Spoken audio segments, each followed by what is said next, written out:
What's up, everybody? This is Steve Strelacci, and I have done it again. I bought my third Firefly LP. This one was supposed to be the Cobra Burst, which is one of the rarest ones that you could find on the Guitars Garden website or on Amazon, wherever you're buying these guitars from. Everybody always raves about this Cobra Burst, Cobra Burst, Cobra Burst, and it normally looks like this. But for some reason, this batch of guitars came out looking like this. This tobacco, really cool, like it reminds me of like the Slash November Rain type of burst with the gold hardware. I do love the look of this. I think that it's actually cooler looking than the regular Cobra Burst. So for those of you that don't know anything about these guitars, these are between $189 and $200 for these Les Pauls. I think it was like $220 total after shipping. And what you get for that price is actually pretty dang good. I still have this stock as it came from the factory strings. I want to make these videos showing you exactly what you get from the manufacturer, from wherever they're shipping them from. So I didn't even change the strings. I haven't adjusted intonation or made any tweaks. I will tell you guys what needs to be done to this in a future video, for maybe when I do a video about upgrading this thing. But let's take a look at it quickly and see what we got going on. So obviously we have this really beautiful flame top. I mean, you can call it quilty. It's wavy. It's really, really nice looking top. Typically these guitars are really thin veneers or photos. I don't think that they're photos. Some people have commented that some of them are photos, and I think it's actually a veneer maple. It's probably not as thick as a typical made in the USA guitar, but again, for $200, who cares? The fretboard is supposed to be rosewood. You can be your own judge on whether you think it's rosewood or not. The nut is also bone, which for the price point as a stock option is pretty cool. Again, you can make your own jokes about where you think this bone came from. And up top on the tuners, I've been told that these tuners are called Jin Ho, which are actually a pretty good, reputable overseas brand of tuner, which hold tune pretty decently, especially with the bone nut. Not a lot of nut slippage going on here, which is a good thing, especially in the G string, right? The back of the guitar, it's got double binding. It's really, really beautiful. It's very Les Paul custom-like. The binding is really sharp. It's a nice 5-ply. There's not much wrong with it. If you even look at the binding under a microscope, you won't find many flaws with it. It looks actually really good. This is my third Firefly, and I got lucky with two of these, I think. I have my 338 behind me, which is a semi-hollow version that was outstanding, phenomenal guitar. And then I also got a Blueberry Burst Les Paul, which totally sucked and required a lot of work. So buyer beware, you do get what you pay for sometimes, but if you find a gem in the batch, you'll be really happy with it. As far as playability goes, the neck shape is a perfect medium. Really, really a perfect medium. It's not thin and it's not thick. It literally feels like it was made to be played, which is really, really nice. I think it's a nice neutral width that everybody would get along with. As far as the fretwork goes on this one, the fretwork is phenomenal. If you look at the edges of the frets, it really looks like somebody took their time to crown, file, and actually shape these properly. If you look at the older ones, the frets aren't shaped properly, and they're kind of just thrown on, which isn't a terrible thing. Where there's like very little attention.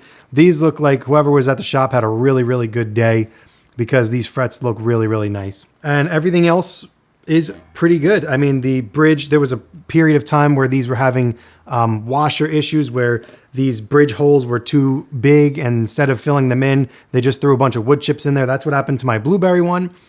There was a bunch of wood shavings in there, and they tried basically just shimming the stud pieces in place, which I'm not a fan of, and I really thought it was a pretty crappy thing that they sold guitars like that. But I wanted to take another chance and hope that they did better this time, and so far they definitely did. The gold hardware is pretty good. It's not rattling. There's no weird noises. And yeah, overall for the price, it's an incredible guitar. And even at whatever level you're playing at, it seems like a really legitimate guitar. So let's talk about some of the flaws. Obviously, a guitar at this price point is not going to be a perfect instrument. It's foolish to think that you're going to get an absolute 10 guitar that has nothing wrong with it, perfect playability, perfect action. Overall, this is pretty damn good though. So the nut is definitely cut pretty wonky. I wouldn't say that it's off, it's just tall. The nut is too high, so I'm gonna have to go in and make the slots a little bit deeper, actually radius it the right way. The bridge probably too, if you look at the bridge, but most guitars are not properly radiused at the bridge anyway when you buy them, especially these Nashville Tune-O-Matic style. As far as playability goes, it's been awesome. The intonation was close enough. I didn't make the intonation perfect, and I did that on purpose, so during the playing demo. If you want to rip me up, go ahead. I really wanted this to be what you get from the factory. Another weird thing is that if you look at the tailpiece here, the strings don't actually sit in the tailpiece like they're supposed to. I would think that, I mean, every Les Paul that I have, and I've had quite a few, the ball end of the string doesn't look like it goes all the way through. I'm curious what that's going to be like when I change the strings on this, if that's just the way it was assembled and put in, or if they don't actually fit. But you can see that they're pretty inconsistent with how they sit in there, which I would obviously be concerned about tuning issues, banging away at this thing for a couple of hours on stage. Another thing, the only fret issue, again, this is the fretwork on this one's really, really good. I went over it with a little bit of a rocker and to see which ones are high and which ones are not. The only buzzing you get is on this A string. So if you listen a little bit, we're fine. And then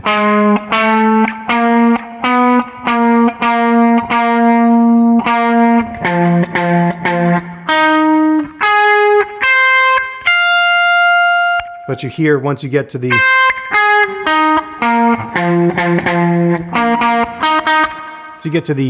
thinner strings, it's not that much of a problem, but there's one fret up here that's a little bit high that I'll probably tap in with the mallet if it's loose. If not, I'm just gonna have to deal with it because it doesn't really affect playability anywhere below the 8th fret, and it's really only on the thick strings. So usually when I'm playing up here, I'm on the thinner strings anyway, where there's no problem. Plays clean all the way up.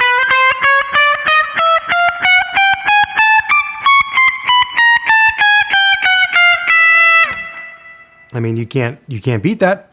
The guitar rings out as it should. So if you guys want a part 2 to this video where I'm gonna really go in depth with it, I'm gonna take out the pickups, we're gonna look inside the cavity, I'm gonna fix the nut, I might change the tuners. I probably won't because I think these will be okay, but just really go through this thing and get it up to spec for me personally, where I would feel comfortable actually gigging this thing. And maybe I'll take you guys along for that ride. I'll actually vlog a gig that I am playing this guitar on. So if you guys want to see that, let me know in the comments. And for those that don't, let's just get to playing it. All right, so for the playing demo, I am using my Line 6 Helix. This is one of my main clean presets. Let's see what we got.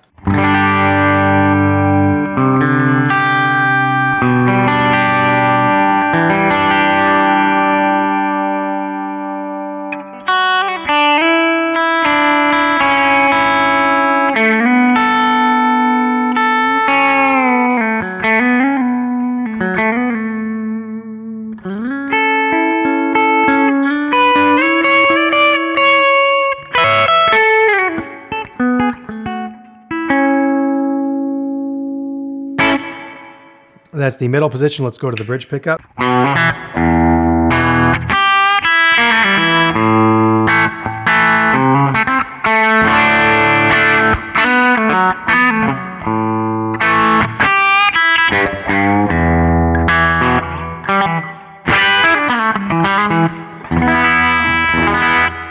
So you can hear the bridge pickup giving you a little bit hotter of a signal. It's actually breaking it up a little bit, which, I mean, I usually do edge of breakup for my clean tone anyway.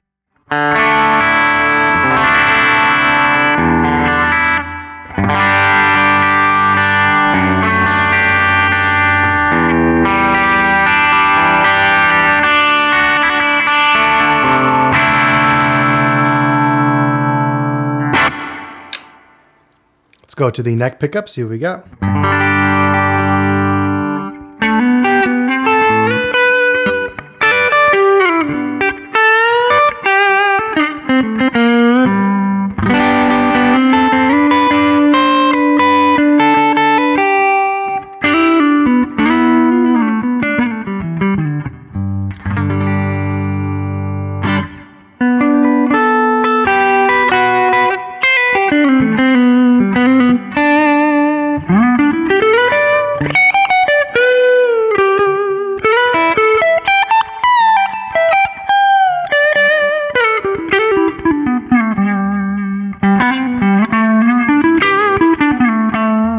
You hear that choking out a little bit there?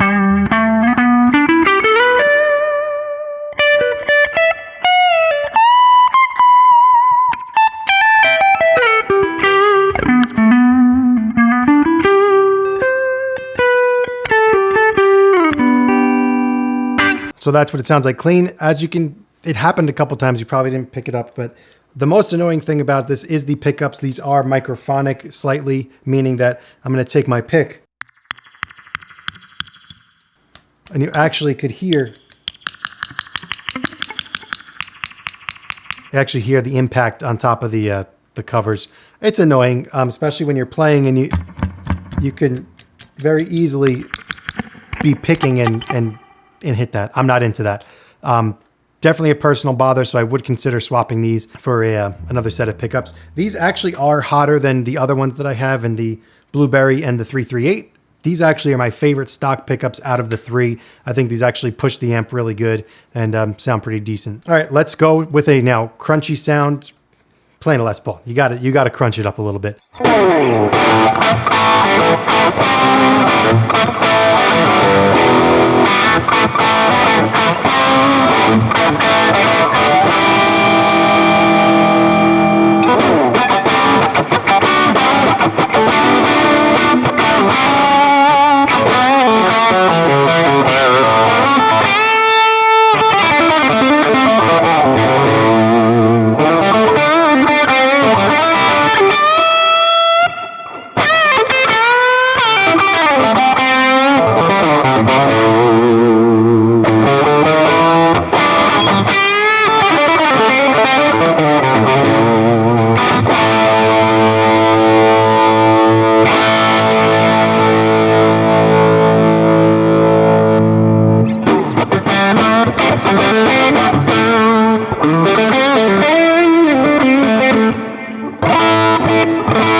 All right, let's have a little bit more fun now with a even heavier sound and some toys. Some little distortion, a little delay, a little reverb. Let's have some fun.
right, so that is the Firefly LP. This is the Tobacco Bruh. That's what I call it. Not Tobacco Burst. I call it Tobacco Bruh, since this was supposed to be Cobra, but clearly is a Tobacco Burst.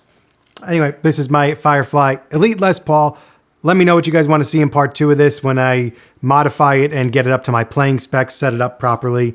And if you made it this far, thank you guys for watching. I'll see you in the next one.